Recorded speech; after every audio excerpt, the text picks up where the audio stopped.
Salut à tous. Dans cette vidéo, on revient sur un événement marquant du match entre le Paris Saint-Germain et l'AS Monaco. Imaginez la scène. Un choc impressionnant entre Gigio Donnarumma et Wilfried Singo qui a laissé tout le monde sous le choc. Oui, c'était mercredi soir, lors d'un match crucial avant la trêve internationale. Le PSG se déplaçait sur la pelouse de Monaco pour un duel qui s'annonçait palpitant. Mais après un début de match plutôt équilibré, tout a basculé. Dans la surface de réparation, Singo tente de sauter par-dessus Donnarumma, mais le choc est inévitable, violent, brutal. Le gardien italien reste à terre et le match est interrompu pendant de longues minutes. Les soigneurs interviennent et finalement Donnarumma quitte le terrain. Il marche, mais on sent qu'il est sonné. Safonov entre à sa place, mais une question reste sur toutes les lèvres. Pourquoi l'arbitre n'a-t-il pas sorti de carton? Aucun. Pas un rouge, pas un jaune. Rien, nada. Pour Donnarumma, c'est une soirée à oublier. Sur le terrain, les médecins lui posent des agrafes. Une scène difficile à regarder, même pour les supporters. Plus tard, le PSG communique.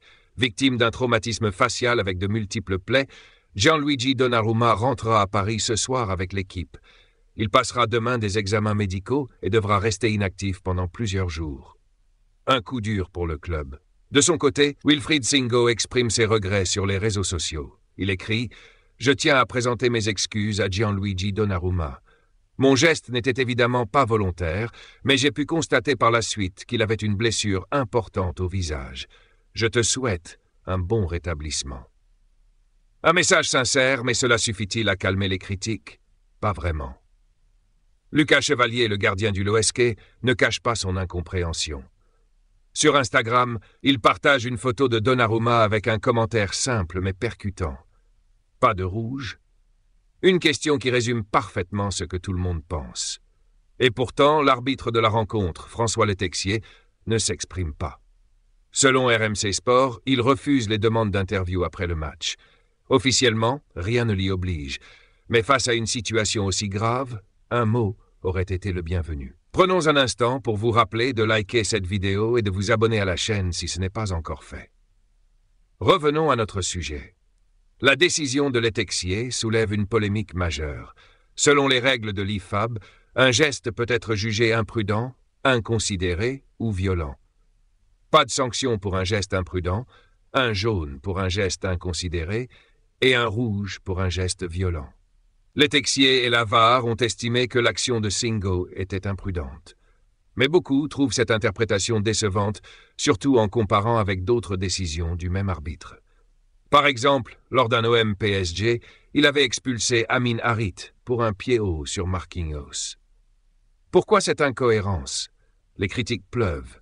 Les joueurs, les coachs, les supporters, tous s'accordent à dire que l'arbitrage français a un problème. Et ce n'est pas nouveau. Dans ce cas précis, Singo avait déjà été averti avant le choc. Un autre carton jaune aurait signifié une expulsion. Mais Letexier a choisi de ne rien faire. Une décision incompréhensible pour beaucoup. Et qu'en dit Luis Enrique, le coach du PSG? Il reste prudent dans ses déclarations. L'objectif a été atteint. C'était un match difficile. On n'a pas été à la hauteur à tous les moments. Ils ont su revenir et prendre l'avantage. Mais je suis satisfait du résultat. Les décisions d'arbitrage, je ne peux rien faire. Je ne pouvais pas voir l'action, mais quand on voit une action comme celle-là, c'est toujours difficile. Les joueurs n'ont pas l'intention de blesser. C'est difficile d'arbitrer ce genre de match. Je ne parle pas du travail arbitral. Une analyse mesurée, mais on sent une pointe de frustration. Cet incident met en lumière les limites de la VAR. Malgré la technologie, les décisions restent entre les mains des arbitres. Et parfois, comme ici, elles divisent. Cela pose une question importante. Comment améliorer la formation des arbitres pour éviter ce genre de controverse? En attendant, Gigio Donnarumma doit se concentrer sur sa récupération. Le PSG espère le revoir en pleine forme après la trêve. Mais cet épisode rappelle une chose essentielle. La sécurité des joueurs est primordiale. Wilfried Singo, bien que désolé, reste associé à cet incident. Et François Letexier, avec son silence et son absence de sanction, continue de faire parler de lui. Que pensez-vous de cette situation? Êtes-vous d'accord avec la décision de l'arbitre? Faites-le nous savoir dans les commentaires. Merci d'avoir regardé Et on se retrouve très vite pour une nouvelle vidéo.